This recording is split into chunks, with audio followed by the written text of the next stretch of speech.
Now, we want to take you live to the first court appearance of the man who is on Tennessee's most wanted list, 28-year-old Austin Drummond, accused of killing 4 people and kidnapping a baby in Northwest Tennessee. We are just waiting on Drummond's arrival there in court, but we have a crew on the scene right now in a courtroom. There's also 4 other people that have been arrested in this case and have been charged with helping, aiding, and abetting Drummond there. And you can see him there now. We're going to take you live to the scene. This morning that you have before the court is 1 count of first-degree murder. It's alleged that on 29th of July, Mr. Braden Williams was located deceased from apparent gunshot wounds on Carrington Road in Tiptonville in Lake County, Tennessee.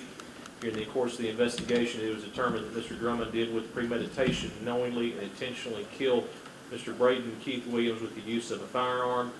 It's alleged he did commit this offense also while being in possession of a firearm after being convicted of a felony, being aggravated robbery in Madison County, Tennessee. He has 1 count, therefore, of first-degree murder and unlawful possession of a firearm. Second charge you have, sir, is first-degree murder and 1 other count of unlawful possession of a firearm. It's alleged during the course of investigation that a James Wilson was located deceased from apparent gunshot wounds in Lake County, Tennessee on Carrington Road. It was determined that you with premeditation knowingly and intentionally killed Mr. Wilson with the use of a firearm. It's also alleged, based on the same facts or circumstances, that you are a convicted felon out of Madison County. In addition to that, sir, you also have 1 count of first-degree murder and unlawful possession of a weapon. It's alleged that you, during the course of investigation, officers determined that Mr. Drummond, with premeditation, knowingly and intentionally killed Miss Adriana Williams in Lake County, Tennessee, on Carrington Road. She was discovered from an apparent gunshot wound, deceased. In addition to that, he also is a convicted felon out of Madison County, Tennessee. You also, sir, have 1 count of first-degree murder and an additional unlawful possession of a weapon. It's alleged during the course of the investigation, officers determined that you did with premeditation knowingly, intentionally kill Miss Courtney Rose with the use of a firearm. She was discovered deceased from apparent gunshot wounds on Carrington Road in Lake County, Tennessee. It's alleged, in addition to that, sir, as previously stated, you are a convicted felon allegedly from the county of Madison in Tennessee. Ms. Jessica, we have the other charge. I don't have the kidnapping.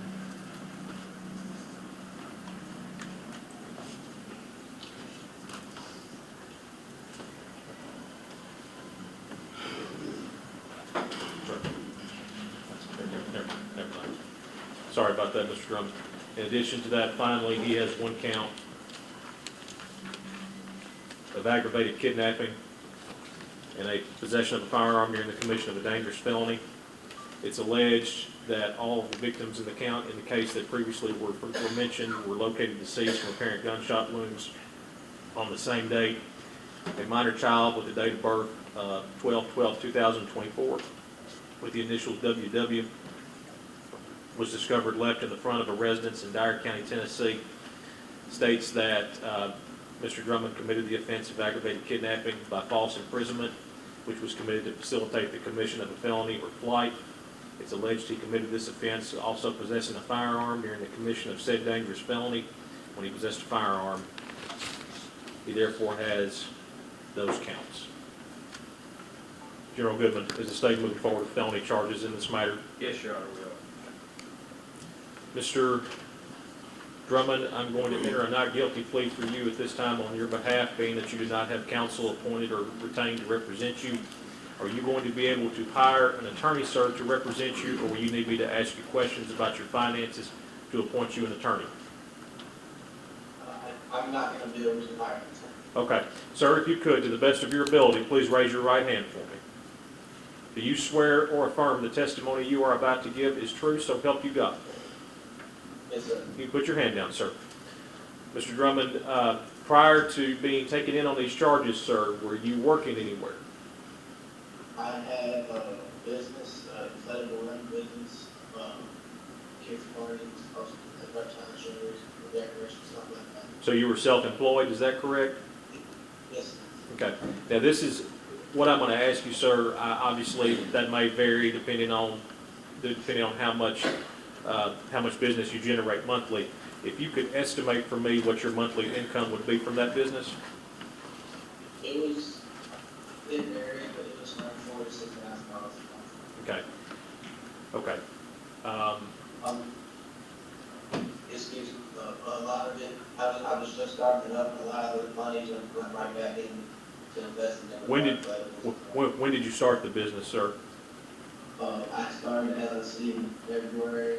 I believe I started operations just a month or two ago. Just a month or two ago? Okay. Sir, let me ask you, do you own a home? Do you own a vehicle? I'm sorry? I do, it's cities right now, Okay. Can you tell me the make and model of the vehicle, sir? and county made through Okay. You recall how much you paid for that vehicle? $12,000. Okay. Are you still, are you making payments on the vehicle? No, sir. Do you have a checking or savings account, sir? Yes, Do you know roughly at this moment how much is in that checking or savings account? $500. General, I think due to the sort of the uncertainty of his business, I think that based on that and the fact he doesn't own much personal property, I think he does qualify as indigent for appointment of counsel. I have reached out previously to Mr. Brian Huffman out of Covington, and he has told me he is willing to take the appointment in this case. So what I'm going to do is appoint Mr. Brian Huffman to represent Mr. Drummond in this case.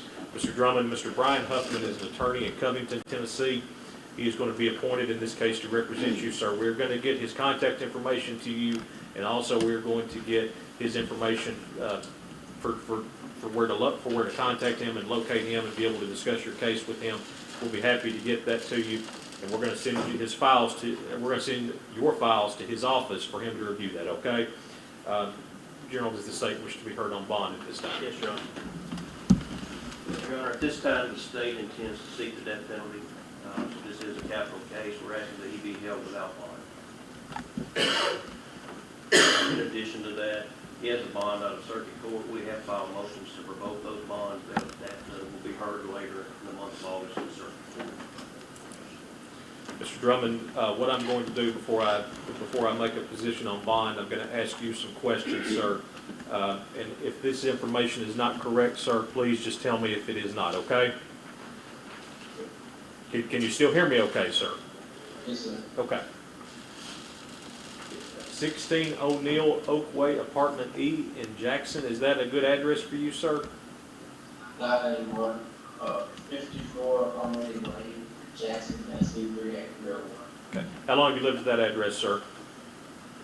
54 Armory Lane or 16 O'Neill? I'll make it easier. How long have you lived in the city of Jackson?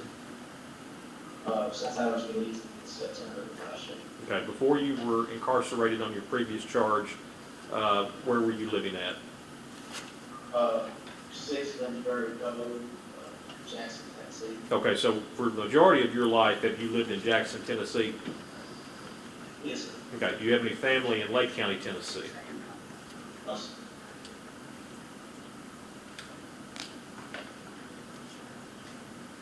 I'm not going to ask him questions about whether he is a prior convicted felon. I obviously don't want to incriminate himself for that purpose. Folks, in the state of Tennessee, bond is a guaranteed right, with the exception of one incident, when it is a capital offense and when the proof is evident or is great. Based on the affidavits I have read here today, it does appear that for purposes of bond, in addition to not only what the statute says, but first and foremost that it's the court's responsibility to take into consideration the safety posed to the community. The court finds that the defendant will be held without bond, and he'll be remanded into the custody of the Lake County Sheriff's Department, pending all appearances and hearings in this matter. Your Honor, may I address one other issue? Yes, sir. Your Honor, the state is also requesting a restraining order not just as a condition of bond, but as a restraining order besides that.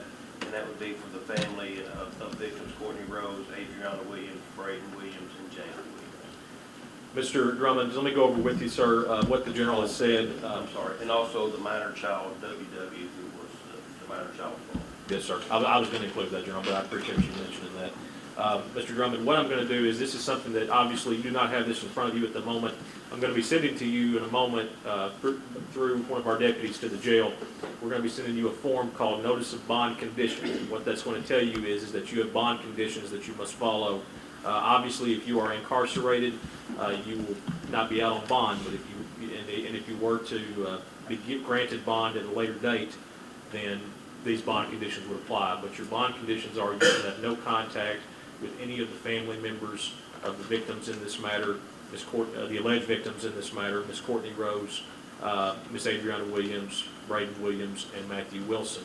In addition to that, sir, you cannot possess a firearm under any circumstances, and you cannot have any contact as well with the minor child that's alleged to be involved in this incident.